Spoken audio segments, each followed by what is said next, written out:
Gracias, gracias, gracias. ¿Qué tal? ¿Cómo están? Qué gusto nuevamente saludarlos, les digo. Qué bueno que estemos bien y de antemano una felicitación por el Día de la Mujer. Entonces, los escribí y en este caso, felicidades, ¿verdad? A todas las damas aquí que se encuentran y todo lo demás, que hayan pasado un feliz Día de la Mujer y los que trabajamos en judicatura o en algún espacio ahí, hoy es el Día Internacional de la Jueza. Entonces, jueces o magistrados, igualmente hoy es para celebrar su día, entonces, de igual manera, los que estamos aquí trabajamos dentro del área judicativa. Yo trabajo en Corte Suprema de Justicia, ahí desempeño también mi labor en sí, en el área de Cámara Civil, entonces ahí es donde me desempeño. Realizo muchas actividades relacionadas a lo que es casación civil, ¿verdad? Entonces es un área muy específica de todo lo que es el área civil, como les hacía referencia. Entonces hoy era para saludar a nuestras jefas, ¿verdad? En este caso las magistradas que pertenecen a dicha cámara. Entonces, para mí es un gusto nuevamente saludarlos. ¿Y qué tal les pareció el examen parcial? Nada complicado. Ustedes se dieron cuenta que no fue nada del otro mundo, que solamente fueron preguntas realizadas y que ya se da poco a poco la consecución de esta, ¿verdad? Ya vamos a tener el resultado poquito a poco de cómo vamos condensando en su parcial y tenerle a la nota completa, ¿sí? Permítanme.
No sé si les ha pasado con este cambio de clima que está bastante, ahorita sí hace, tornó bastante caluroso, entonces sí, efectivamente estos cambios hacen como que uno no se tenga un poco de congestión y todo lo demás.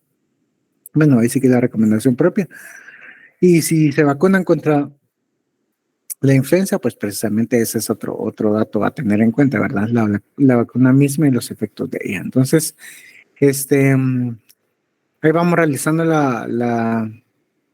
el proceso. Ya estamos prontos también primero a que ya casi, imagínense, ¿verdad? Tenemos acaban de pasar todo lo que son primeros parciales, pero también ya nos vamos preparando para segundos parciales. Entonces, aquí está, esto corre que te alcanza.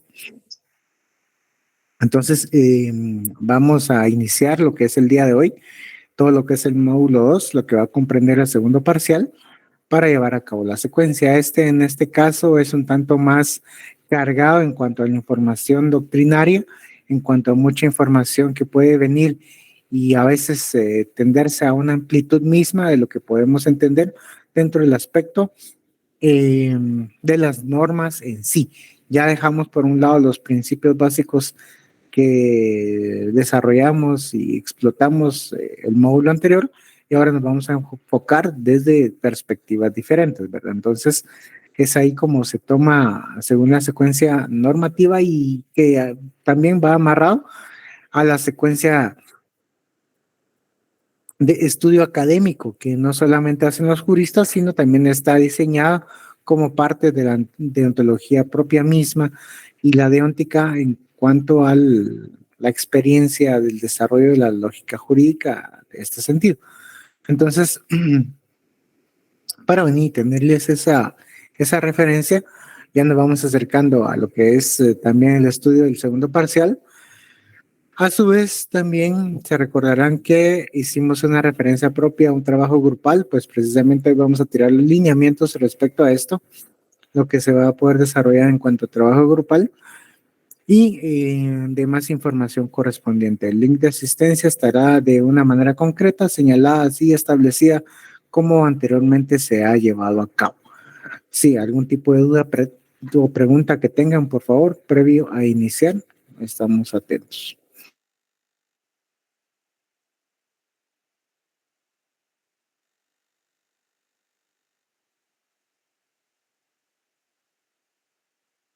Pues al momento no, gracias. Muchas gracias, Marta Sofía Ispache Segura. Entonces,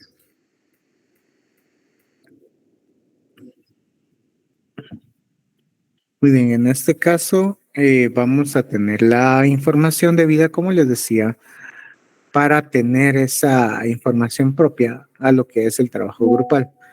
Sí, obviamente parece que hoy no va a haber mucha concurrencia, entonces de igual manera vamos a seguir avanzando porque el tiempo apremia, ¿verdad? Y las circunstancias para venir y abarcar son bastante amplias y desarrollar todo el contenido propio del módulo segundo, tal y como yo lo denomino, que comprende todo lo que es el concepto jurídico y las demás teorías en cuanto a el desarrollo mismo de lo que se podrá entender como una especificación misma de lo que es la lógica jurídica, ¿sí? Muy bien, teniendo en cuenta lo anterior, les hacía referencia de que este segundo parcial consta obviamente de 40 puntos, sí, ¿verdad? Los 40 puntos están subdivididos en la información siguiente, 10 puntos que los va a tener en sí directamente lo que es o el trabajo grupal más trabajos o tareas adicionales que se van a venir y presentar, o más bien que ustedes van a presentar y desarrollar en las subsiguientes semanas. Sí, entonces, para tenerlo claro realmente con ello y seguir avanzando en lo que es todo el desarrollo capitular respecto a esto. Entonces, como les decía, aquí vamos a iniciar lo que es el módulo 2. El módulo 2 comprende, aquí verán lo que es la unidad 3, el módulo 2, la teoría del concepto jurídico. Entonces, como les digo, aquí está cargado ya de una manera más fuerte en cuanto a lo que es el sistema doctrinario, de lo que se podrá entender como teorías propias a lo que se va a desarrollar en la normativa jurídica. No solamente amarrarlo con normativa jurídica, sino principios, instituciones, doctrinas que nosotros ya conocemos previamente y que vamos a traer o vamos a arrastrar desde introducción al derecho para retomarlas en este punto. Sí, porque como les diré siempre, ¿verdad? Efectivamente el derecho siempre es evolutivo, obviamente es constante, pero no deja de observar la raíz a la cual se obtiene. Y toda nuestra raíz, en este caso el sistema latino, está basado en el sistema romano. El sistema romano, el sistema francés. Entonces, derivado de eso, tenemos que tomar siempre instituciones de allá. ¿Y cómo vamos a analizarla? Bajo el precepto o bajo la idea de estructura normativa que se quiso crear o que se quiso desarrollar al momento de la creación misma de dicha institución. Y si nosotros en sí queremos analizar el concepto de vida, pues nosotros lo vamos a entender que obviamente esto lo vamos a partir desde el justnaturalismo o el derecho natural que tiene una persona en sí, más no el positivismo, todo lo que es el derecho positivo o cómo está ese sistema de manifiesto, ¿verdad? Existente dentro del área específica de una norma que me regule que tengo derecho a vivir, no, sino nosotros ya damos por sentado que el derecho a la vida es eso, es esa actitud a la cual el Estado tiene que asumir un derecho de defensa hacia la vida misma y el desarrollo óptimo de ella. ¿Sí? Entonces, ese es el concepto que nosotros vamos entendiendo en sí. Y si nosotros queremos entender la idea, si lo queremos plasmar así, como la idea de homicidio o la idea de asesinato, o la idea de trabajo, o la idea de contratos, pues efectivamente tenemos que irnos hacia la raíz. Y la raíz, obviamente, la vamos a encontrar en lo que les hacía anteriormente referencia. Sí. Entonces, un ejemplo claro que pasó hoy en el trabajo, ¿verdad? Estaba en una reunión, estaba conociendo sobre elementos propios en cuanto a la discusión de un artículo, específicamente para hacerles de referencia, el artículo 38S de la ley del impuesto, el impuesto sobre la renta. Ahí, dentro de este mismo artículo, hace una relación, ¿verdad? Que el contribuyente puede presentar deducciones del impuesto sobre la renta del 5%, o sea, de su renta neta tiene que ser el 5%, pero este 5% se va a deducir de la renta neta presentada por el contribuyente. Por lo tanto, esa deducción no tiene que ser mayor del 5% ni de 500,000 quetzales. Entonces, la discusión en sí se derivó en analizar este concepto. Ustedes podrían decir que absurdo es venir a analizar una palabra. Pues esta palabra misma nos creó todo un entredicho en cuál era el sentido propio que le quería brindar eh, el legislador en cuanto a ello. ¿Sí? Entonces, ¿cuál era el precepto en sí? Les voy a mostrar lo que indicaba la norma que estábamos sujetos a analizar, ¿verdad? La voy a proyectar. Vamos a ver.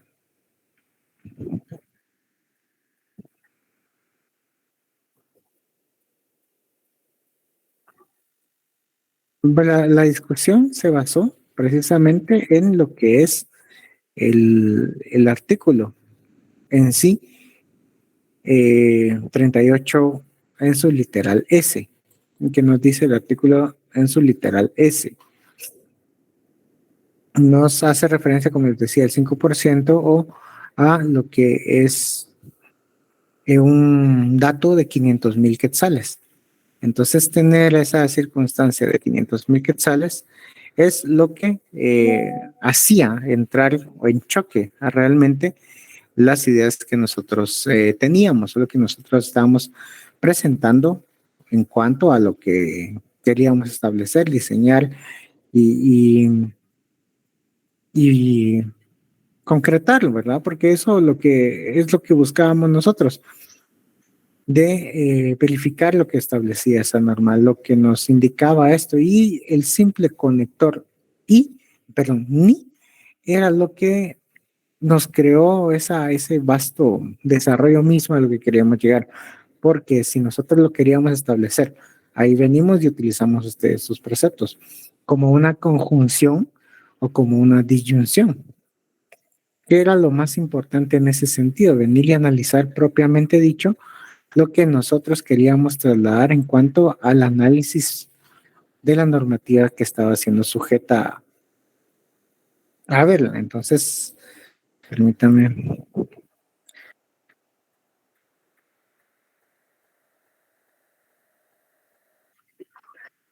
Entonces aquí nos vamos a esta. ¿Y qué nos dice el artículo 38 de la ley del impuesto sobre la renta? Les hablo de manera concreta sobre ejemplos que en sí que manejamos hoy y que estamos viendo, ¿verdad? Que es lo que dice el artículo 38, la renta imponible en el régimen optativo previsto en el artículo 72 de esta ley. Y aquí nos hace una relación bajo hacia lo que es la literal S, el inciso S, y me dice, las donaciones que pueden comprobarse fehacientemente otorgadas a favor del Estado, las municipalidades y sus empresas a las asociaciones y fundaciones no lucrativas de asistencia, servicio social, a las iglesias, a las entidades y asociaciones de carácter religioso y partidos políticos, todos debidamente autorizados. La deducción máxima permitida por este concepto en cada periodo de liquidación definitiva anual no podrá exceder del 5% de la renta neta, ni de un monto máximo de 500,000 quetzales anuales. Como les digo, esto lo vamos a ver así como un elemento en cuanto a que la norma misma nos señala que no podrá exceder del 5% ni de un monto de 500,000 quetzales. Entonces, teniendo eso como un precedente propio a lo que estamos viendo y a lo que vamos a ver, pues tuvimos esa discusión propia a lo que se quería entender, a lo que se quería llevar de la idea del ISR. Entonces, no podemos venir y alejarnos de la realidad normativa. No podemos alejarnos bajo esos preceptos en sí que van a analizar o que estamos propensos a llevar a cabo en nuestro día a día. Como les digo, hoy me topé con esto, fue una discusión bastante fuerte, porque no solamente nos podíamos quedar con lo que alguna persona en algún momento propuso. ¿Y qué fue lo que propuso esta persona? Pues únicamente dijo, no, circunscribámonos a lo que dice la normativa. Exacto, y la normativa me dice 5% ni 500,000. Y el ejemplo del contribuyente en este caso era de que él había presentado la partida de donaciones por 475,000 quetzales. Entonces, en este caso, su argumento era decirnos, mire, si la ley me dice que tengo un tope de 500,000, pues mi donación está pactada por 475,000. Entonces, por lo tanto, no me pasé del monto que dice la ley. Lo que había dejado de observar el contribuyente en sí era que la SAT había calculado su renta neta, la renta neta, ya con las deducciones establecidas, ya con todo, y únicamente le había quedado como ganancia neta 2 millones de quetzales. Entonces, por lo tanto, el 5% de 2 millones era 100,000. Entonces, ¿qué es lo que hizo la SAT? Bueno, entonces usted contribuyente, si su renta fueron 2 millones, el 5% que dice el artículo 38 es 100,000 quetzales. Y usted aparte me está presentando una donación de 475,000. Entonces hagamos lo siguiente. Estos 100,000 que yo le detecté, pero que usted no me dijo, se los voy a restar a los 475 que usted me presentó.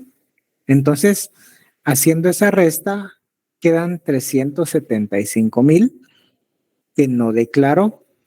Por lo tanto, me debe el impuesto de esos 375,000. Entonces, el argumento del contribuyente era de que la sala, en este caso el órgano jurisdiccional, había interpretado erróneamente este artículo. Lo único que hizo en este caso fue, con todos sus argumentos, la casacionista pues estableció de manera concreta lo que su inconformidad, o sea, la inconformidad en sí de la persona, del contribuyente, era decir, mire, la sala interpretó erróneamente porque no estableció esto de que yo no llegué al tope que dice la norma.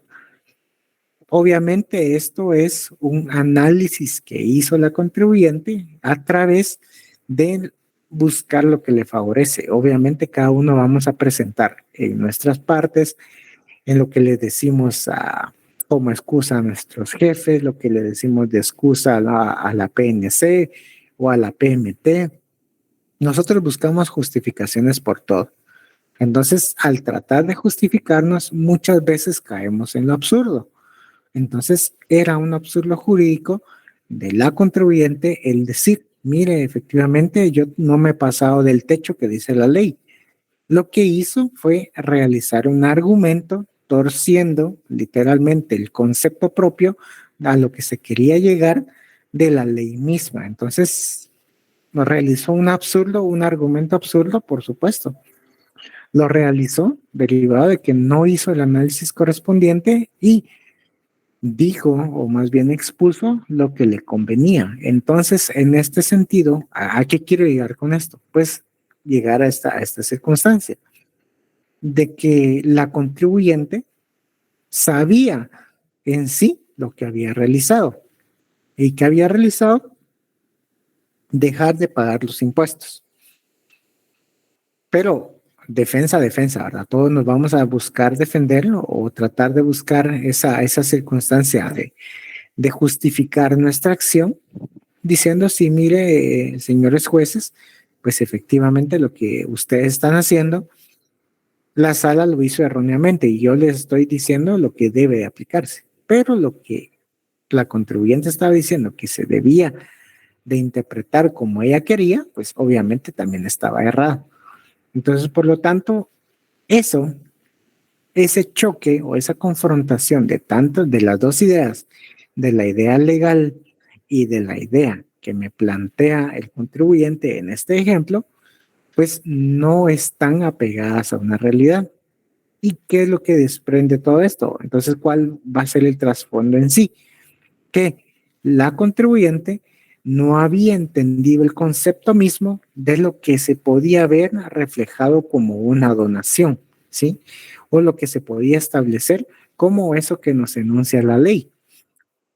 Una circunstancia en cuanto a lo que es la donación misma que puede ser comprobada fehacientemente. ¿Y cómo se comprueba fehacientemente? Ahora hagamos el ejercicio, extendámonos sobre esa idea.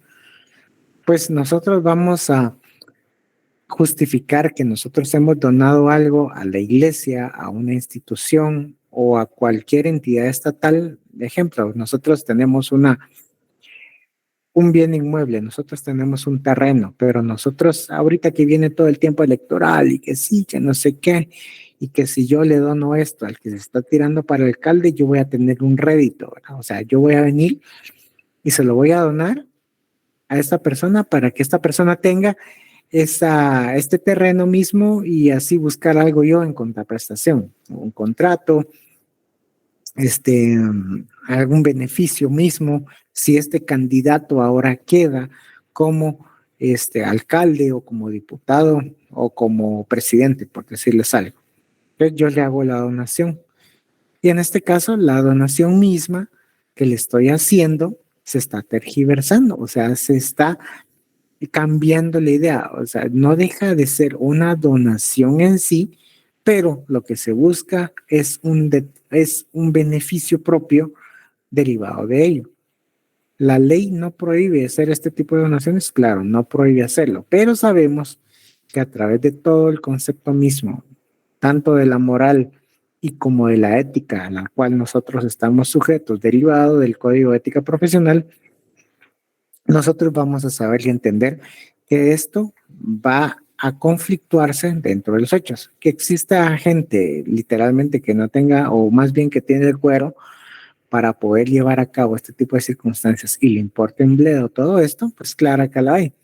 Pero nosotros tenemos que conducirnos lo más recto posible a ello. Entonces, ¿qué es lo que pasa? Se hace esta donación a este precandidato, entonces yo lo reporto como esa misma donación. Me van a dar un volante, me van a dar un ticket, me van a decir, mire, esta persona me hizo la donación y está legalmente constituida, entonces por lo tanto, redúzcale el impuesto sobre la renta que tiene que pagar. Todos los que estamos en relación de dependencia, estamos obligados a pagar los impuestos. Se utilizan bien o mal, eso ya son otros 10 pesos, ¿verdad? Entonces se utiliza para pagar corrupción, para venir y pagar favores, esos son otros 10 pesos. Pero al final la SAT en sí nos establece o nos indica omisos si nosotros dejamos de pagar constantemente nuestros impuestos. Por lo tanto, ¿verdad? Al llegar a cabo esta donación, con ese fin, supera el 5% y por lo tanto superó los 500,000 que me establece la ley, entonces yo estoy obligado a seguir pagando los impuestos que dejé de pagar al Estado porque yo en algún momento indiqué erróneamente los datos concernientes a una renta neta o a un porcentaje en sí de 500,000 quetzales que estaba obligado o que estaba exonerado en este caso para el rubro de las donaciones que estoy proporcionando. Como les digo, estos son ejemplos un tanto abstractos que pueden ser así en este momento, pero que en un futuro van a ser totalmente comprensibles o que tengan esa idea propia y ese bagaje mismo para venir y saber de que todas estas opciones que nos da el derecho tributario y obviamente el derecho fiscal para poder venir y hacer las deducciones propias dentro de lo que son los impuestos sobre la renta, el impuesto al valor agregado y otras veces los que estarán en empresas dentro del área de contabilidad me entenderán cuando les digo de que también se puede llevar a cabo el IEMA, el impuesto de solidaridad y demás impuestos que hacen que las deducciones sean compensables hacia el impuesto sobre la renta que en un futuro se está pagando anualmente derivado de la renta que se obtuvo el año anterior. Sí, entonces, como les digo, tal vez es una idea un tanto fuerte, pero que, como les compartía, ¿verdad? Fue parte de la discusión que presenté o que más bien presencié y que creó algún tipo de desgaste mismo en el análisis propio de lo que se quería entender como ello. Y como les hacía referencia, se los traigo nuevamente, fue una palabra, un conector, más bien dicho, lo que nos hizo dudar y nos hizo entrar en el análisis propio de lo que se podía entender o lo que nos decía la norma en sí para desarrollar esta temática que ya al final se resolvió, indicándole que la contribuyente no tenía la razón cuando planteó su argumento. Entonces, por lo tanto, el órgano jurisdiccional, cuando resolvió en su momento, tenía toda la opción misma de confirmar, en este caso, lo que había resuelto la SAT en su momento oportuno, porque todo esto fue un proceso. O sea, estamos viendo impuestos del 2012, entonces son impuestos de hace 10 años, 11 años, que se están viendo ahora en las instancias superiores, ¿verdad? Entonces, es para tener tanto el manejo propio, como les digo, es un tanto complejo lograr entender el concepto propio, pero es una idea concreta derivada a la palabra principal que vamos a empezar a ver, un concepto. ¿Por qué? Porque obviamente no sabía la parte contribuyente el concepto que se derivaba o que se establecía en el artículo 38, inciso S, de la ley del impuesto sobre la renta. Sí, entonces, espero que me hayan tratado de seguir el hilo respecto a lo que les conté, les expliqué y lo que está viendo. ¿Algún tipo de duda, pregunta que tengan? Si no, vamos a ahondar ya respecto a lo siguiente.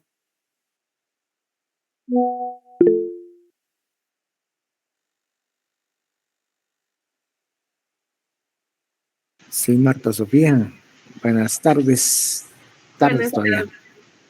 Sí, gracias. Pues yo me quedé un poco con la duda. Al final, ella, digamos que dio, según ella, dio una donación no comprobable por 475,000 en vez de pagar 100,000, algo así. Sí, gracias, Marta. Para seguir la idea concreta, era de que el contribuyente sí presentó sus recibos, obviamente fueron 5 o 6 recibos que presentó de donaciones en efectivo que le hizo a iglesias cristianas, ¿verdad? Iglesia 1, iglesia 2, iglesia 3, iglesia 4, iglesia 5. Y presentó los depósitos y obviamente también el recibo en el que les hacía la iglesia, le extendía al contribuyente esa información. Mire, es el día de hoy recibí de la empresa tal la cantidad tal. Entonces todo eso lo acumuló y lo presentó él dentro de su partida de las partidas contables que al final presentan como una donación. Entonces, al momento de dar la donación, la SAT efectivamente dijo, bueno, entonces vámonos al específico, artículo específico en sí, que nos habla de donaciones, del impuesto que va a ser deducido de las donaciones. Entonces se fueron al artículo 38S de la ley del impuesto sobre la renta. Entonces ahí les establecía un monto, bueno, está el 5% de la renta neta. Entonces se toparon con eso, se topó la SAT y la SAT dijo, bueno, entonces efectivamente vamos a ver cuánto es su renta neta. Cuando se dio cuenta la SAT, su renta neta, perdón, su renta neta era de 2 millones. Entonces le sacó el 5% de esos 2 millones, como dice la ley, el 5%. Le sacó el 5%, fueron 100,000 pesos. Bueno, le sacó los 100,000 pesos, entonces dijo, bueno, por una parte, el contribuyente me está diciendo que presentó donaciones por 475,000, pero yo descubrí que la renta neta, que el porcentaje del 5% eran 100,000. Entonces voy a restar estos 475,000 que sí me reportó el contribuyente a los 100,000 que yo descubrí. Yo SAT descubrí. Entonces hizo la resta y quedaba un flotante de 374,000. Entonces, en este caso, si hacemos la suma, digamos, de los 475,000 más los 100,000 que descubrió la SAT, subía un monto de 575,000, que se pasa totalmente de la cantidad que establece la norma, porque me dice la norma que esta renta neta es del 5% y que no se tiene que pasar de 575,000 quetzales, 500,000 quetzales. Entonces, haciendo las sumas, se pasa por 75,000. Entonces dijo la SAT, no, entonces apliquemos la circunstancia siguiente. De estos 475,000 que me presentó la contribuyente, le voy a restar los 100,000 que yo descubrí. Entonces va a haber un flotante de 375,000. Entonces la SAT dijo, efectivamente son 375,000 que no me reportó. Entonces, por lo tanto, lo voy a ajustar o le voy a imponer la sanción respectiva por esto que no declaró en su momento oportuno. Por ende, le estableció y le indicó a la contribuyente, mire usted, está bien, presentó donaciones, pero sobrepasándose los límites que dice el 38S de la ley del ISR. Por lo tanto, usted, señor, me debe en impuestos lo relativo a 375,000. Entonces, a eso se deriva el conflicto mismo. Pero como les decía, ¿verdad?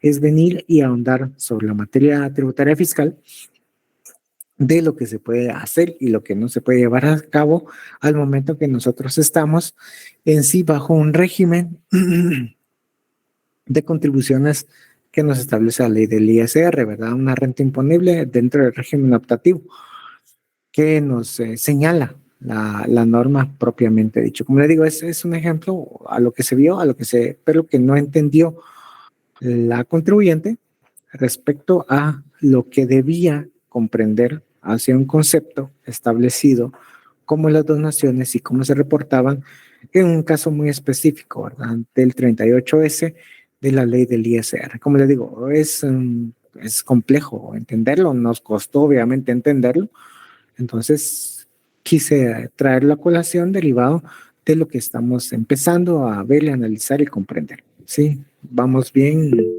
por esa idea. Gracias, Erika. Buenas tardes. Gracias, Marta Sofía. Licenciado, gracias. Buenas tardes. Hola, buenas tardes. Mire, realmente usted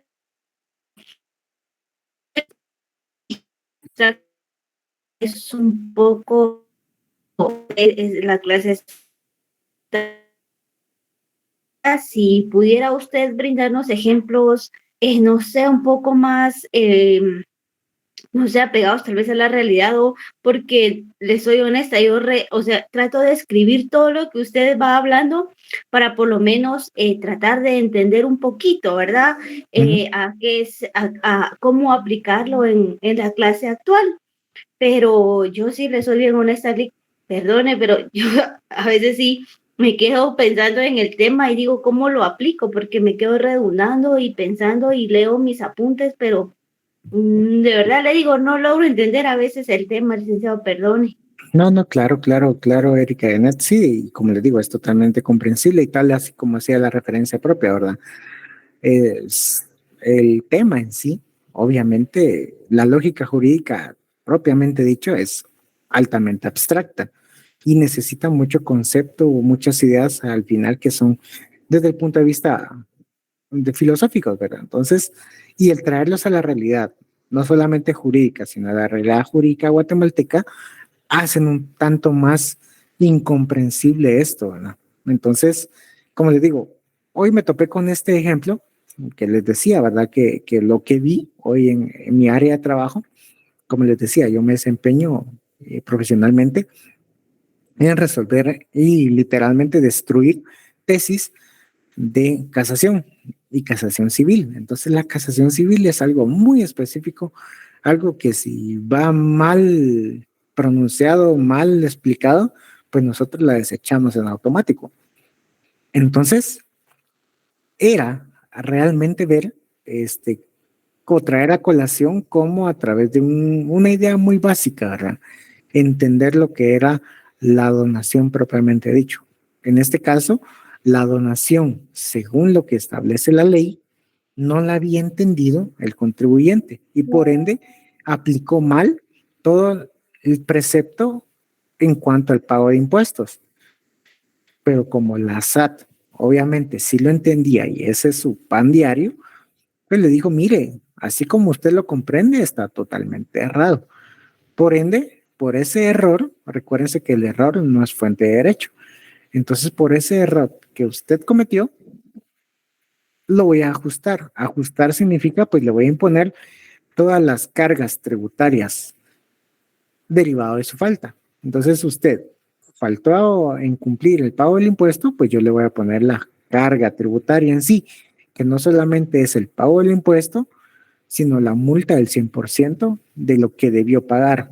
Ejemplo, tenía que pagar 375,000, ahora va a pagar el 100% en multa. Entonces ustedes entenderán que es el doble a lo que se está en sí, pagando en sí. Entonces, eso era, como les digo, solamente para traer a colación lo que vi hoy en mi trabajo y explicárselos de una manera, como les digo, sí es abstracta porque obviamente no se han topado desde el punto de vista de las leyes en sí específicas, IVA y ISR, pero a veces trato de venir y completar las ideas con lo que vamos del Código Civil, con lo que vamos del Código de Trabajo, para establecer de una manera concreta qué se puede entender y cómo lo vamos a ir entendiendo a estos preceptos. ¿Por qué aplico lo penal? A veces, porque lo penal nos da gráficamente y entendemos mediante las imágenes qué está pasando. Entonces ahora vámonos atendiendo claramente está, no solamente el llamado de Erika, sino el llamado también de todos que hacen y que me indican, pues, de eso se trata. Por eso les decía, si ustedes no me cuentan, pues yo voy a seguir hablando fumadas y les voy a seguir contando muchas historias que ustedes se van a quedar menos que en blanco, ¿verdad? Sino que literalmente como cuando escuchan ese ruido, cuando hay interferencia en la radio o en la televisión, ¿verdad? Literal, y eso es lo que no se quiere, lo que no busco, pues, sino trato de que sea más diluido la información que les estoy brindando. Entonces ahora modifiquémonos y como les digo, atendiendo al llamado, no solamente de Erika, sino de muchos, para ver cómo vamos a entender esta serie a lo que vamos a capturar sobre el concepto en sí. Comencemos de lo básico, como les dije anteriormente, me retrotraigo a el concepto de lo que es, vámonos con algo del derecho de trabajo, el concepto contrato. Muy bien. ¿Qué se entiende por contrato? Ustedes ya saben que se puede entender por contrato. El contrato es aquel instrumento en el cual se hace la vinculación entre un patrono y un trabajador. Se estipula una serie de elementos en los cuales puede establecerse tiempo de trabajo, puede establecerse cuál es el monto a percibir por el trabajo realizado y cuáles en sí las obligaciones, tanto del patrono como del trabajador. Todo esto va a englobar en sí el concepto de contrato. Muy bien, pero sabemos de que este concepto de contrato no va íntimamente amarrado a lo que es la relación laboral. ¿Por qué? Ustedes me van a decir sí o no con la pregunta que les voy a indicar. Para que se entienda que existe una relación laboral, ¿es obligatorio que exista un contrato? No. No, licenciado. Muy bien, ahora la repregunta es, ¿por qué?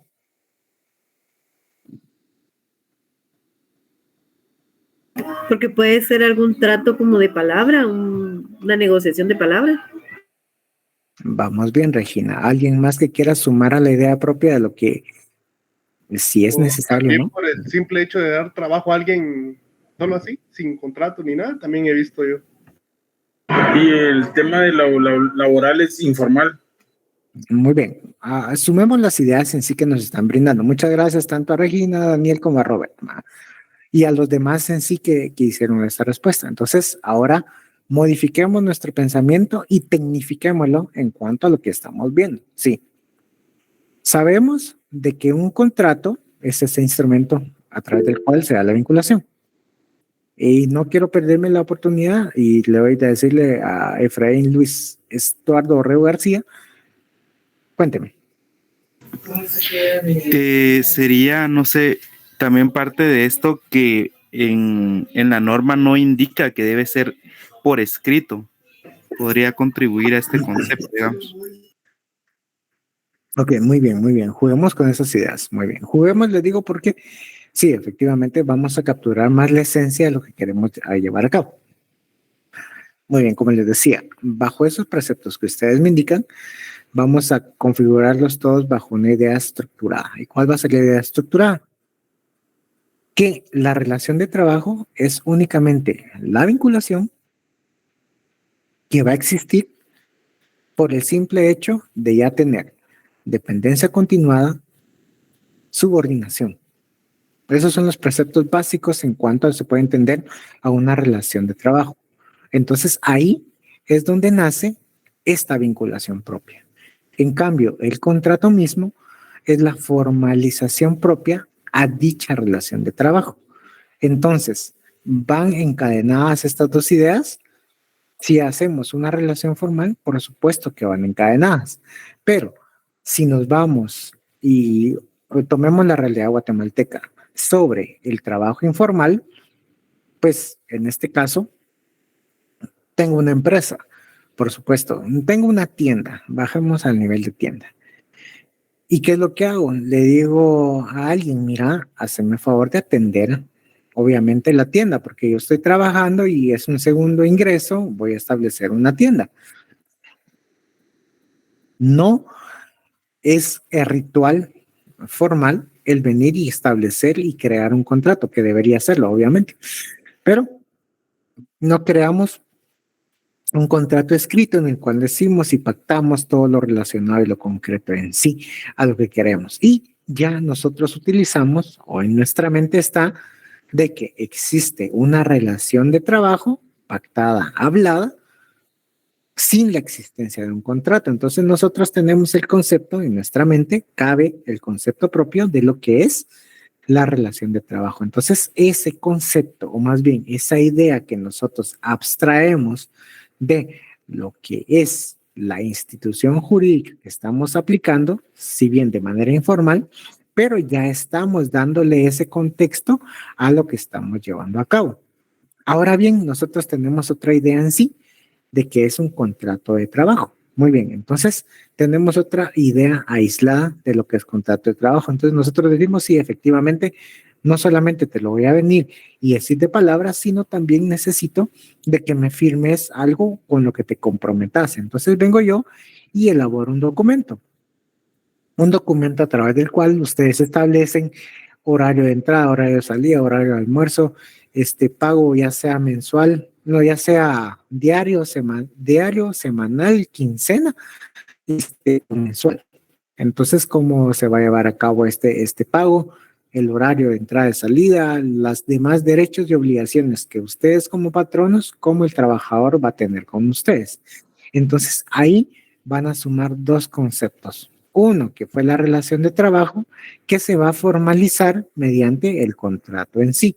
Sí, que es la formalización, que es el vehículo, el contrato, a través de llevar este trabajo que era de palabra hacia un instrumento que es el contrato, y por lo tanto nace una tercera institución que es ya una relación jurídica de trabajo, y con ello implica las obligaciones a las cuales ustedes están sujetas al momento de haber contratado a esa persona. Sí, entonces eso es lo que se puede venir, capturar y entender lo que es un concepto. Necesitamos tener las ideas concretas de lo que nosotros estamos viendo, ¿sí? Y esos son los conceptos jurídicos. Tal vez al inicio fue muy abstracta la idea en sí en cuanto a las donaciones del ISR, Pero ahora vamos acomodando más la idea propiamente dicho a lo que queremos ver, ¿sí? Vamos estableciendo esa secuencia de a lo que queremos encaminarnos propiamente dicho y buscar las ideas propias de lo que se busca para lograr entender lo que es el concepto jurídico, ¿sí? Eso es el visualizar, el concretar esa idea propia es lo que nos lleva y lo que nos traslada hacia el figurarnos propiamente dicho a lo que estamos viendo. Fácilmente es venir y establecernos y ubicarnos en el área penal, ¿sí? Pero ahí existe mucha variación. ¿Por qué? Porque ahí existe mucha tendencia a la especulación, si lo queremos ver, ¿verdad? Nosotros miramos noticias y nos dicen, sí, este motorista, vieron la noticia lamentable que pasó cerca de lo que es la antigua escuela politécnica y que ahora es el Ministerio de Defensa, ¿verdad? Viene en la esquina ahí de la primera calle de la zona 9, sí, 9 es ahí, cerca del Liceo Guatemala, viene y alguien se paró por detrás de un policía, ¿verdad? Un motorista, papá, 2 balazos en la espalda y lo dejó tirado ahí en la acera o en el arriate central, como se le denomina, al motorista, que efectivamente tenía antecedentes, que no tenía antecedentes. Eso para la variación propia no establece o no nos suma nada, sino lo que está es una persona fallecida, ¿sí? Una persona a la cual se le retiró la vida. La especulación radica, pues, en cuanto a buscar cuál es el precepto mismo, a cuál es la idea misma, porque el Ministerio Público en sí tendría que ver todos los elementos a través de los cuales actuó la persona para realizar el acto criminal, ¿sí? La persona le había robado la moto, le había hecho, eso es independiente al hecho que está registrado en las cámaras, porque en las cámaras únicamente, y yo creo que todos vimos la noticia, pues una persona miramos que se acerca por detrás, desenfunda el arma, le proporciona disparos a la persona, esta queda sobre la motocicleta, posteriormente la toma en sus manos, la coloca sobre la arete central, guarda el arma, sube la motocicleta, la prende y se va sobre la Avenida de la Reforma. Eso es lo que vemos. Entonces, todo el contexto propio es para la investigación propia en cuanto a lo que se está viendo. De primas a primeras, nosotros que vamos a entender y que nosotros vamos a ver de que es un asesinato, por supuesto, porque primero vamos a ver los elementos propios del asesinato, ¿verdad? La alevosía. Entonces, a través de la cual actuó la persona en sí. Entonces, para venir y actuar de esa manera penal. Entonces, nosotros ya vamos creando un concepto. Bueno, entonces, si existió esta referencia gráfica, entonces nuestro concepto directamente se va a dirigir a que lo que nosotros vimos se estableció como un asesinato. ¿Por qué? Por los elementos propios que le dio la ventaja para darle muerte a la persona en sí. ¿Alguien había levantado la mano, perdón? Sí, yo, licenciado, perdone. Entonces, en conclusión, se podría decir que lo que hace mención, las noticias, eso de que hay que descartarlo, porque al final, pues, la investigación es la que hace, pues, referente a lo que sucedió. Eso es lo concreto que, bueno, es lo que estoy entendiendo, es lo concreto de lo que sucedió en ese caso, ¿verdad, licenciado? En el sentido de que, pues, lo que se haya mencionado, que si tenía antecedentes penales o si tenía indicios, eso lo descartamos porque al final lo que miramos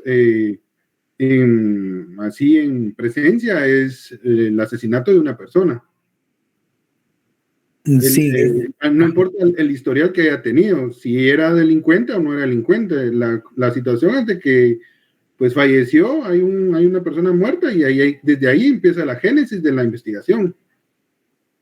Exacto, sí, gracias Andrés Alejandro, sí, pues efectivamente es eso, venir y alejarnos de toda la bulla que puede existir alrededor de un caso y concentrarnos eminentemente primero en adaptar el fenómeno que estamos viendo, en este caso, a alguien que está muerto, con una figura jurídica que nos va a llevar a cabo. En este caso, como les estaba haciendo referencia misma, inmediatamente ustedes se alejan, pues propiamente las noticias no es algo que nos dé certeza absoluta a todas las informaciones periodísticas o noticiosas que nos puedan brindar. Entonces, obviamente ellos van a tener algún tipo de objetividad. Por darles un ejemplo, ¿verdad? No va a ser lo mismo venir y comparar noticias de nuestro diario o de Sonora con algún tipo de noticias relacionadas en cuanto a ver sobre otra, por decirles, bueno, no me atrevo a decir ningún canal nacional porque casi todos están lo mismo, ¿verdad? Pero alguna relación propia, algo que haga menos tendencioso y menos amarillista el asunto. Pues alejarnos de todo ello. Estamos hablando en el ejemplo propio de un asesinato, ¿verdad? Darle muerte a la persona en sí, que vimos en los videos y que vimos en las cámaras. Pues es buscar la esencia misma del fenómeno para encuadrarlo mentalmente a lo que nosotros podemos entender respecto a la figura jurídica a la cual nos estamos estableciendo. Entonces, ese es el ejercicio que tenemos que llevar a cabo. Como les digo, es algo que nosotros hacemos en automático, por supuesto, y que le estamos poniendo nombre actualmente a esa automatización que nosotros estamos llevando a cabo. Es como les digo, ustedes tendrán vecinos, ustedes tendrán algún tipo de referencia, si no también les voy a contar, o propiamente dicho, lo que me acaba de ocurrir, ¿verdad? ¿Qué fue lo que me ocurrió? El día, hoy estamos viernes, ¿qué día fue? El día 7, sí, el 7, sufrí un accidente. Entonces yo venía en mi vehículo, bueno, venía mi familia y yo, veníamos en el vehículo, cuando pues de la nada yo venía sobre mi carril derecho y sobre el carril izquierdo venía un Yaris. Entonces venía el Yaris y yo venía a una velocidad obviamente moderada en el auxiliar de periférico, cuando en un parpadeo literalmente se atravesó este Yaris enfrente de mí, obviamente lo colisioné y derivado de que se quedó enganchado mi vehículo con el Yaris, al momento de yo frenar y la persona delante de mí, a la cual se había sufrido el accidente, aceleró, pues obviamente el bumper trasero de la persona salió arrancado. ¿Qué fue lo que pasó, verdad? Entonces obviamente me estacioné, lo primero que hice fue verificar que mi familia estuviera concretamente bien y analizar, o sea, qué es lo que nos vuelve en sí. Y una pregunta que nos hacían en sí, que me hacían aquí mediante el chat, que hoy sí tengo chat, ¿verdad? ¿Qué indicadores necesitamos saber cuando estamos en un caso usando la lógica? Pues precisamente la frialdad en cuanto a cómo nosotros pensemos ya como juristas, ¿sí? Porque ¿qué fue lo que pasó? Alguien podría hacer bajarse del carro y maltratar al carro adelante, no. Sino inmediatamente, ¿qué es lo que pensar? Pues yo reaccioné, verificar a mi familia, le dije a mi esposa, mira, te encuentras bien, la beba se encuentra bien, hasta venía la chuchita salió literalmente golpeada y se salió ahí en el carro, o sea, salió en la radio, ¿verdad? Se lastimó ahí. Y después, inmediatamente, en verificar que todo mi sistema estuviera bien, descender el vehículo y cuando vi, pues obviamente, dos personas que venían en el vehículo accidentado se bajaron. Pues estas personas eran parte de una empresa de seguridad.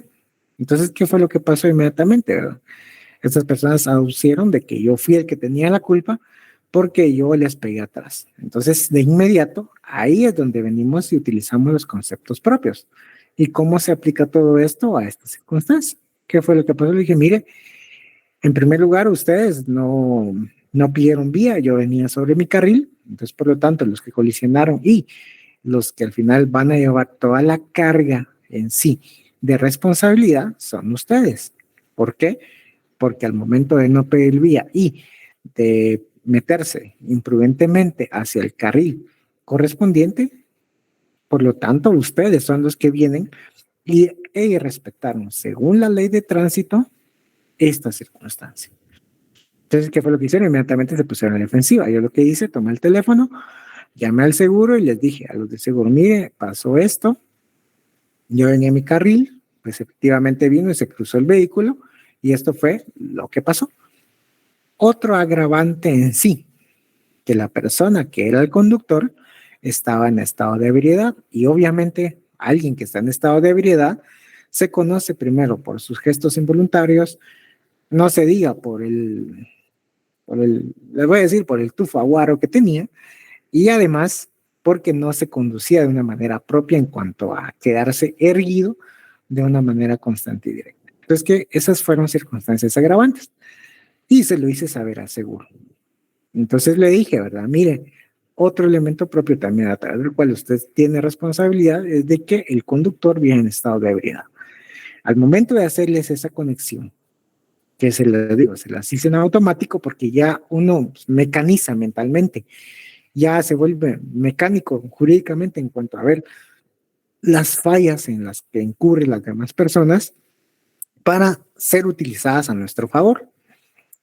Al final, ¿qué fue lo que pasó? Ellos tuvieron que venir o están obligados a pagar los daños que sufrió mi vehículo por la responsabilidad en cuanto a ello.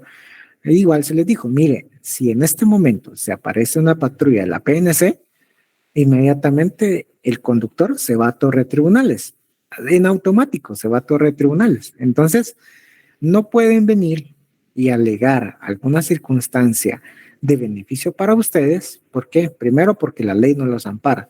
Segundo, porque tienen agravantes de manejo en estado de ebriedad. Entonces, por lo tanto, las de perder, ¿quién las llevan? Ustedes. Entonces, es solamente conocer lo que establece la ley de tránsito, buscar los conceptos propios y encuadrarlos al fenómeno que están ocurriendo, ¿sí? Entonces, ahí es donde se da el proceso de cómo nosotros nos acomodamos mentalmente, de cómo podemos estructurarnos para buscar el diseño propio a lo que nosotros tratamos de ubicar y encuadrarnos. Que vamos a fallar muchas veces, por supuesto, eso no lo duden, pero conforme nosotros vayamos ahondando más y conociendo más las instituciones, las normas, los artículos, no digo que se los memoricen porque ese es un error, memorizarse artículos, sino necesitan conocer la esencia misma de lo que están viendo y encuadrarla a los fenómenos respectivos. Entonces, esos son los elementos mismos a través de los cuales ustedes van creando, según lo que están viendo, y van a encuadrar el fenómeno al concepto relacionado, ¿sí? Entonces, es la relación directa que van a tener y el constante análisis que ustedes están sometidos a diario, ¿sí? Ustedes tienen que tomar decisiones, por supuesto, y esas decisiones, si son jurídicas, tienen que apegarse eminentemente a lo que establece la norma. Como bien se los dije en un inicio y muy abstracto, la relación directa que puede existir en las donaciones de la ley del ISR. Como se los dije hace un momento, venir a ver, llevar a cabo cómo se lleva, cómo se estructura en sí la secuencia de una relación de trabajo mediante un contrato o una relación de trabajo sin el contrato, que ustedes van a conocer y ustedes ya saben de que el patrono no puede alegar inexistencia de relación laboral bajo el argumento de que no existe contrato. Si ustedes les dicen en un futuro, si llega una persona diciéndoles, mire, el jefe me despidió y no me dio mi tiempo, tal vez como dicen las personas, ¿verdad? Porque me dice que como no firmé contrato, yo no trabajé con él. Y entonces, ahí su mente se encuadra bajo esa idea. Entonces, ustedes saben el concepto de relación laboral. Así que la relación laboral se constituye únicamente con el simple hecho de tener la dependencia, la subordinación y los demás elementos que nos establece el Código de Trabajo. Sí, entonces es ahí como ustedes van creando sistemáticamente y automáticamente estas ideas que las van correlacionando hacia los fenómenos. Es que todo esto se basa y todo esto se trata en sí de analizar los fenómenos que se nos son sometidos y que vamos a encontrar en las distintas leyes. Muy bien, ahora otro ejemplo de lo que queremos ver. Vámonos, por favor, si lo tuvieran ahí, a lo que es la ley del organismo judicial. Sí, ¿verdad? La LOG de Guatemala, la famosa LOG. ¿Y qué nos dice la LOG? Vamos a encontrar un articulito que nos va a hacer referencia misma a que se puede entender, perdón, a lo que podemos ver y nos vamos a relacionar a lo que es en sí la interpretación normativa, la interpretación de la ley. Esta interpretación misma de la ley la vamos a encontrar en el artículo 10 de la LOG. ¿Y cuáles son los supuestos que nos establece la ley? El artículo 10 nos dice, bueno, los supuestos son que va a estar bajo la finalidad y el espíritu de la misma. Ese es el primer supuesto. Después, a la historia fidedigna de dicha institución. Ahí vamos a ver qué es las disposiciones de otras leyes sobre casos o situaciones análogas. Ustedes recordarán que en derecho penal está prohibida la analogía. Entonces, ustedes no pueden venir y crear o tratar de solventar un caso de la forma en cómo se llevó a cabo otro, porque eso es analogía. Entonces, y la analogía en el derecho penal está prohibida. Entonces, por lo tanto, la aplicación de casos similares no es, en este caso, algo para llevar a cabo en el derecho penal. Y de ahí, otro método para que se dé la interpretación de la ley es al modo que parezca más conforme a la equidad y a los principios generales del derecho. Entonces, aquí nos establece una serie de elementos que nosotros estamos obligados a ver derivado del artículo 10 de la LOG. Porque nos dice la norma, ¿verdad? Pues obviamente que las normas se interpretan según su texto, el sentido de sus palabras, a su contexto y de acuerdo con las disposiciones constitucionales. Ahí tenemos un primer orden. Ahí tenemos que ver ese primero al texto, segundo al sentido de sus palabras. Cuando estamos viendo el sentido de sus palabras, pues obviamente si nosotros no entendemos, pongo nuevamente el ejemplo de lo que es donación, pues nos vamos a buscar el concepto mismo de donación. ¿Y dónde vamos a encontrar el concepto mismo de donación?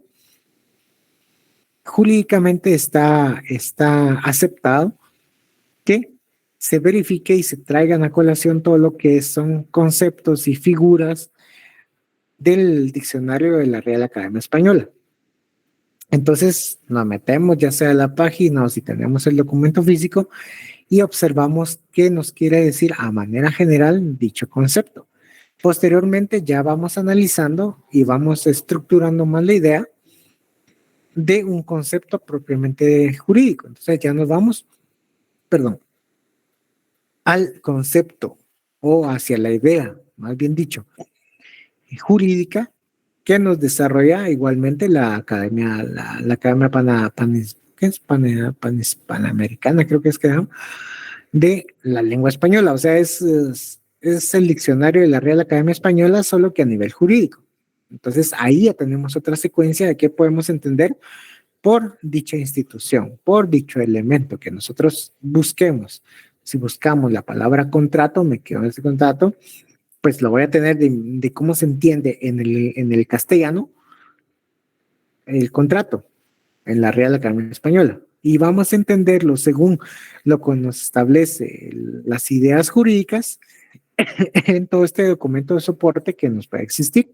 Y así nosotros vamos a tener una idea generalizada de lo que nosotros queremos dar a entender como un contrato que está sujeto a analizar. Entonces, esas son las diferentes visiones, o más bien, esos son los diferentes instrumentos que nos van a servir para crear el concepto, para buscar el concepto de cada institución. Entonces, si bien tenemos que estar amarrados literalmente o más bien ligados íntimamente a lo que nos dice el artículo 10 de la LOG, porque como que va a ser nuestro punto de partida para el derivado de todas las instituciones que van a existir a posterior, porque no vamos a lograr entender qué son las donaciones, o qué es un contrato de compraventa, o qué es un contrato de comodato, o qué es un contrato de mutuo, o qué se entiende por una offshore, o sea, una institución fuera de plaza, o qué se entenderá por un título de crédito, qué se entenderá por un pagaré, si nosotros no tenemos la idea básica. Y esa idea básica se concretiza a lo que es el concepto jurídico. Y a través de ese concepto jurídico, nosotros vamos a diferenciar cuál es la rama del derecho que nos va a pertenecer. Porque si nos hablan de pagarés, pues obviamente no lo vamos a encuadrar dentro del derecho penal, no, sino lo vamos a encontrar dentro del derecho de comercio, del derecho mercantil. Si vamos a hablar sobre un contrato de compra-venta, este contrato de compra-venta no lo vamos a encuadrar dentro del derecho de trabajo, sino lo vamos a encuadrar dentro del derecho civil, y si tiene efectos dentro del comercio, pues dentro del derecho mercantil. Sí, entonces así es como vamos captando la idea, vamos desarrollando ese precepto mismo bajo la secuencia del artículo 10 de la ley del organismo judicial. ¿Sí? ¿Alguna duda, pregunta que tengan, por favor? Mientras tomo un poquito de coquita.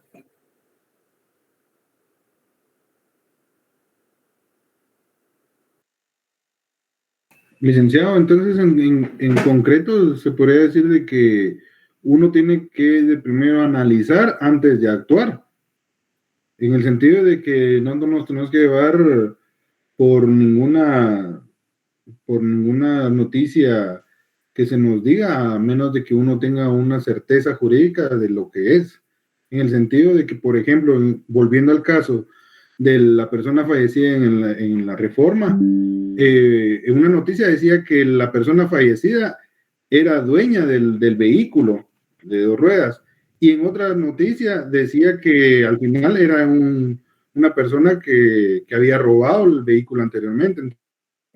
Entonces, pues, no hay una certeza jurídica de quién, al final, quién era, pero como usted hace mención de que todo eso lo tenemos que, pues, desechar y hasta llegar a una base jurídica. En realidad, lo que era es que había una persona fallecida y total. Y ahí ya es de recabar evidencias para poder concretar una base legal en la cual, pues, hace constar que al final cuáles son los resultados del agravado y de la persona, pues, que hizo, pues, matar a la persona, ¿no?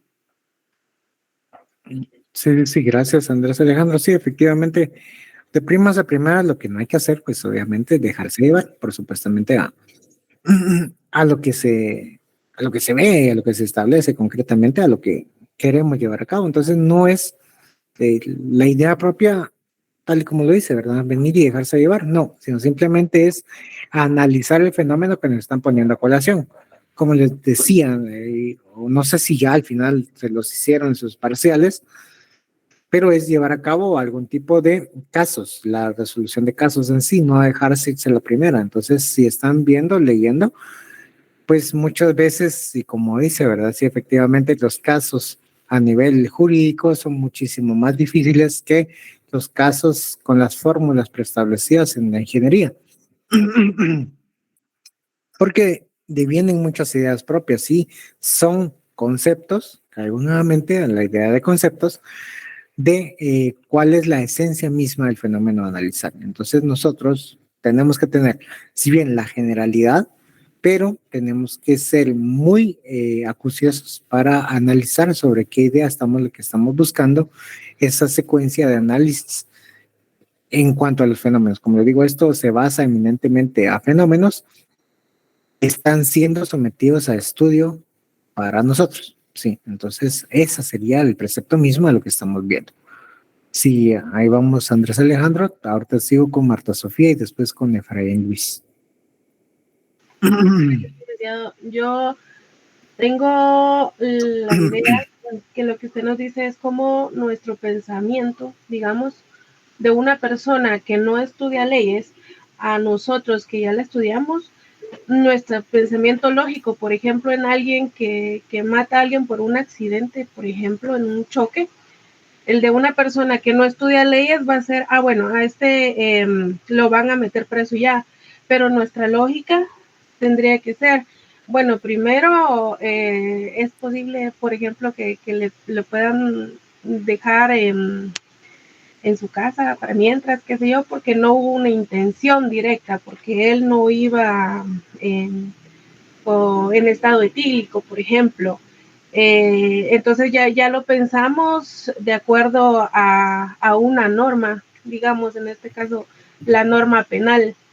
Así es como nuestro pensamiento cambia ahora a una lógica jurídica y no una lógica normal. Así sería. Va amarrada a su idea, Marta Sofía. Sí, sí, no solamente se trata en buscar como que esa tecnificación, nosotros que somos estudiantes de Derecho, sino también venir y que dentro de nosotros mismos, ya que estamos estudiando Derecho, cometemos esos errores en cuanto a no conocer la esencia misma de la institución que estamos analizando, como les decía. Y les diré la pregunta hace un momento, ¿verdad? No es lo mismo venir y decir que existe relación de trabajo sin contrato, a decir que existe relación de trabajo independientemente exista contrato o no. Entonces, ahí esa serie de ideas nos dan, porque nosotros conocemos el concepto de relación laboral, por lo tanto, nosotros podemos decir si efectivamente existe esto, porque existe una vinculación y los demás elementos.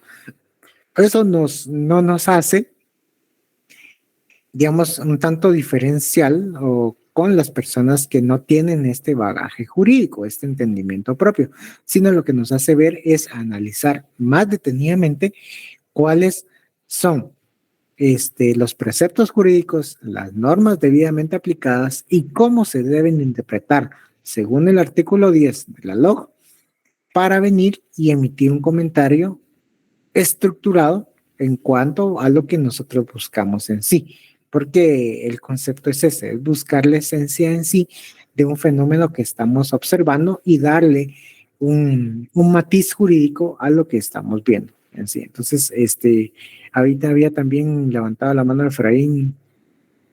Si te va a preguntar, decir, comentar. No, licenciado, quedó claro. Ya quedó claro, gracias.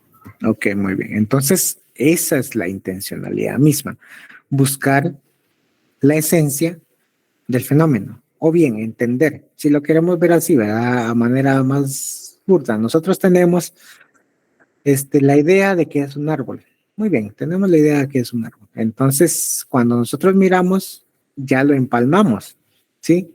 Nosotros ya entendemos que un árbol es un ciprés, que un árbol puede ser una ceiba, pero un árbol no es el apio, tampoco es el cilantro, tampoco es el perejil, tampoco es la albahaca, tampoco es el, la espinaca. Brócoli. Entonces, el brócoli, ¿verdad? También, ¿verdad? Sí, no es sino existe esa derivación misma para apegar un fenómeno hacia el concepto, hacia la idea que tenemos que tener, pero previamente nosotros ya estudiamos qué era en sí un árbol, propiamente dicho, a lo que es un árbol. Ya está la asistencia, por favor, la completan y en un segundito pasamos a hablar respecto a lo que es el trabajo grupal. Solamente quiero ver si vamos conectados con la idea de lo que estamos tratando de entender e indicar de lo que es concepto a manera general. Sí, entendemos concepto, lo vamos a empalmar, obviamente. Eso sí, por favor que les quede de una vez tatuado, que nos vamos a ir hacia el artículo 10 de la LOJ, de la Ley de Organismo Judicial. Ahí nos vamos, ¿alguien levantó la mano? No se chévere. Lick, disculpe, solo con una consulta, es que no deja ingresar al link de la asistencia. No sé si solo es a mí o también a los demás. Yo ya pude ingresar, licenciado. Sí, ya dejó. A mí sí me dejó. Sí. Entonces solamente que verifique nuevamente, por favor, Berta. ¿Sí? Gracias, Lick. Ok, muy bien. Entonces, para ver esa idea, vamos entendiendo, vamos en sí a la idea concreta, lo que se puede entender como concepto.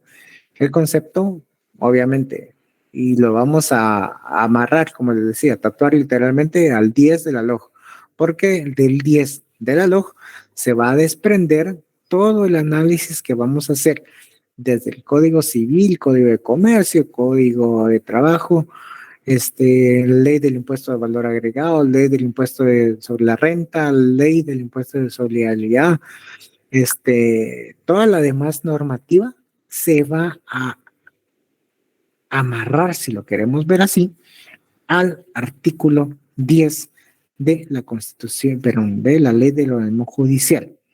Sí, entonces necesito por favor que se queden el precio concreto a lo que estamos viendo, ¿sí? ¿Vamos entendiendo, por favor?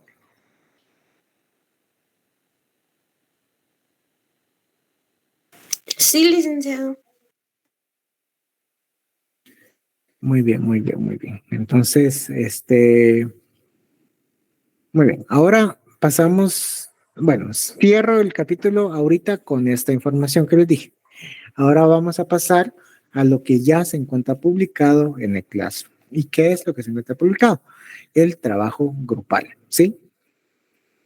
Entonces, quiero dejar de cerrar aquí, o sea, cerrar aquí y que ustedes, por favor, me presten atención a lo que a continuación va a aparecer en sus pantallas, que es el trabajo grupal. Muy bien, entonces, ¿qué va a pasar en este sentido? Ustedes van a venir y, como les dije en su principio, organizados, se van a presentar en grupos de 10 personas, ¿sí? 10 personas ya están agrupados, ya tienen sus grupos, sus conexiones, pues excelente. Lo que necesito es que lo presenten en sí, pero como les hacía anteriormente referencia, solamente van a ser 10 integrantes, ¿sí? Si me ponen 11, no. Si me ponen 12, tampoco. Solo va a ser de 10 personas. Originalmente estamos aquí 264 personas asignadas aquí a la sección A. 264. Entonces, en teoría, tendrían que existir 26 grupos y un grupo de 4, ¿sí? Entonces, así es como está diseñado, ¿sí? 26 grupos y un grupo de 4. Muy bien, ¿qué va a pasar respecto a ello?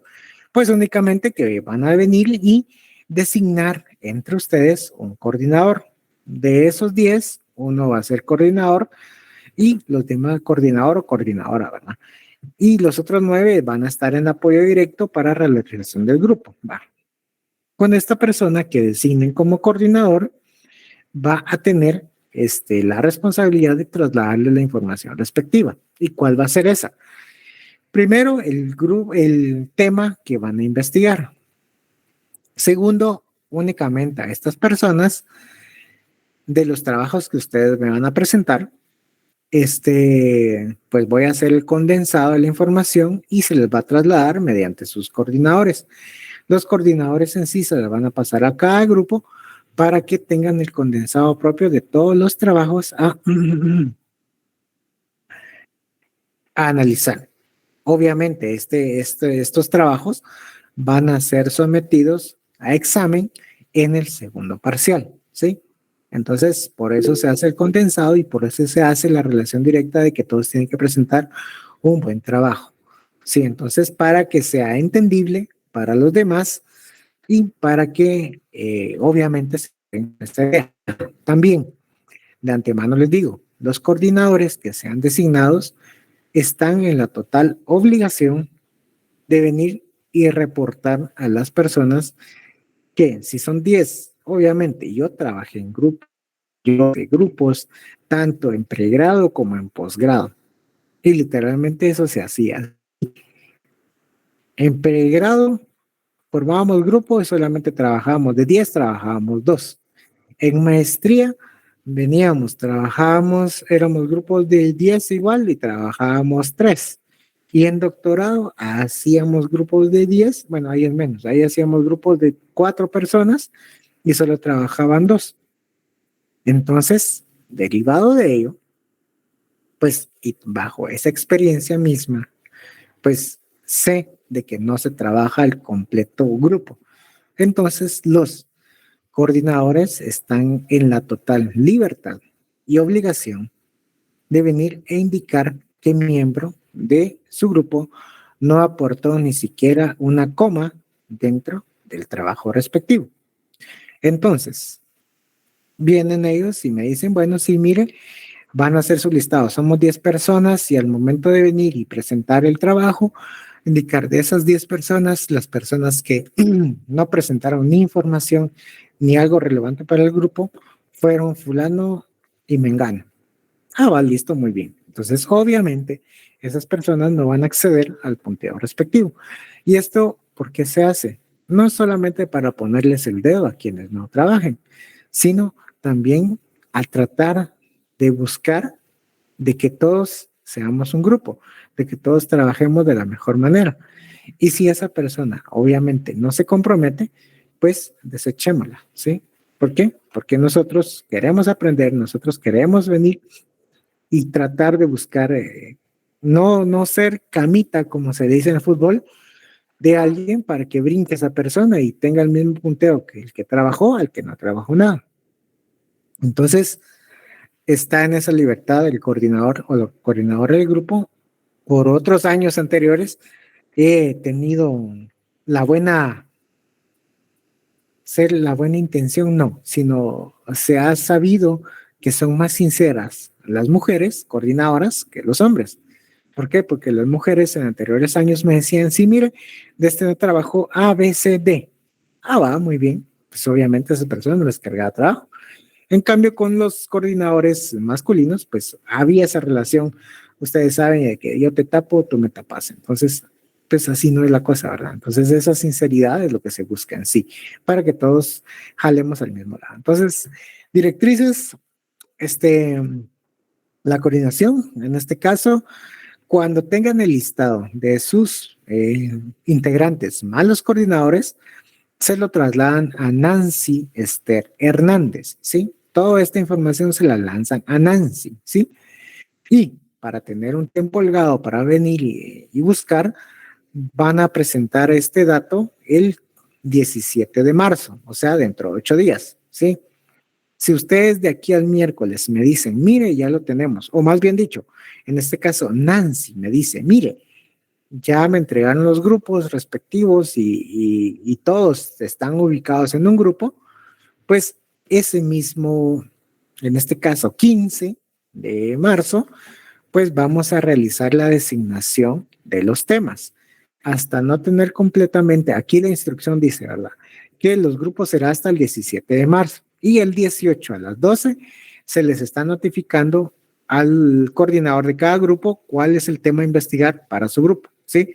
Entonces, si lo tienen el 15 que les decía, entonces va a hacer lo posible para que el día siguiente, o sea, el 16, ya estén designados los temas para que trasladárselos al coordinador y el coordinador. Entonces, ahí en este caso, sí que la comunicación sería yo, que voy a ser el coordinador general. De ahí, el coordinador en cuanto al área de estudiantes, me va a apoyar Nancy. Respecto a ello, significa que Nancy me va a apoyar, no que ella va a tomar decisiones ni va a ponderar. El que voy a ponderar soy yo. Entonces, la comunicación se trasladará a Nancy. Entonces, Nancy ya me la traslada a mí respecto a los datos de los grupos y cómo están conformados cada uno de ellos, ¿sí? Datos de entrega. Única fecha de entrega, 31 de marzo, ¿sí? Mire que estamos en semana de valores y hay huelga. Digitalmente no hay huelga, ¿sí? Entonces, para la entrega, 31 de marzo. Hora límite, 19:59. Tienen que marcarla en la Classroom y mandarla al correo respectivo. Extensión del documento hasta 10 páginas totales, ¿sí? 10 páginas totales. Y tiene que ir identificado tanto los integrantes del grupo como el número de grupo. La bibliografía es obligatoria y ustedes saben el sistema que utilizo para evitar el plagio respectivo. Sí, por favor, Yasmin Iracema Sosa Sánchez, buenas noches. Buenas noches, Lick. Disculpa que lo interrumpa. No, claro. No es de este tema al que le voy a hablar. Fíjese, Lick, que yo tuve inconveniente con mi internet. Yo realicé el examen, pero cuando lo envié tenía 5 minutos de atraso. Entonces, hágame un favor. Sí. Si quiere, déjeme terminar las instrucciones en cuanto al trabajo y quédese conectada para platicar respecto a ello. Va. De acuerdo, Lick, gracias. Ok, muy bien. Muy bien, entonces estas son las instrucciones generales respecto al trabajo grupal. Sí, entonces por favor, quiero que me autentiquen la información que les acabo de brindar de que fue comprendida en su totalidad. ¿Es así?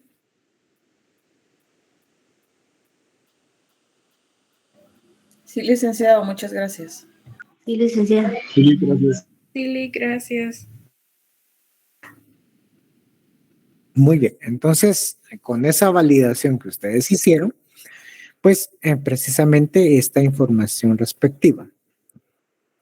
El listado, tal y como preguntan, para poder llevar a cabo el de los grupos, lo tenemos para fecha 17, o sea, dentro de 8 días ya tienen que estar conformados los listados de los grupos, ¿sí? Pero si ustedes, o más bien dicho, en este caso Nancy me dice, mire, los grupos están totalmente conformados y ya lo tenemos para el 15. Va, entonces el día 16 les estaremos trasladando a los coordinadores el número de grupo que se les asignó y el tema a investigar. Cosa muy importante, el coordinador tiene que venir y brindar su número de teléfono, ¿sí? Para venir y conectarse directamente hacia esa información requerida, ¿sí? Entonces, como les digo, es así, cómo vamos a desarrollar lo que es el trabajo grupal. ¿Algún tipo de información que quedó colgando respecto a ello?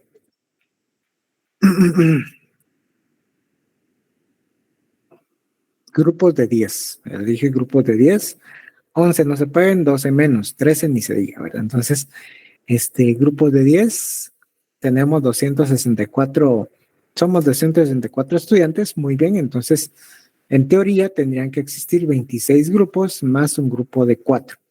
Pero como sabemos de que no está la totalidad, pues vamos a trabajar con los que están. Por eso hay una fecha límite para poder establecer este grupo. Si en algún futuro vienen y dicen, mire, no estaba conectado o no, ¿qué pasó? Toda esta información que al final vienen tratándola como justificaciones, tendrán que obviamente establecerlas mediante una justificación concreta y además les sumará a los grupos en sí que estén faltantes, propiamente dicho. ¿Pueden haber grupos de 8? Sí. ¿Pueden haber grupos de tal? Sí. Porque obviamente sabemos de que no es un grupo o sea, no es un número entero el que estamos viendo, como por decirles 250 y van a haber 25 grupos, sí o sí. Entonces, ¿pueden existir esas derivaciones? Sí, pero así tendría que ser la secuencia respectiva. Entonces, de ser así, nos seguimos viendo el miércoles, primero Dios, y nos estamos platicando. Cualquier duda que tengan, me la hacen por el chat y cualquier información respecto a los grupos, por favor, a Nancy. ¿Sí? Bueno, si es así, entonces les deseo feliz noche y nos seguimos platicando siempre en el chat respectivo. Feliz noche, licenciado. Gracias, licenciado. Gracias. Ok. Buenas noches, Lic. Adiós. Gracias, Lic. Adiós, adiós.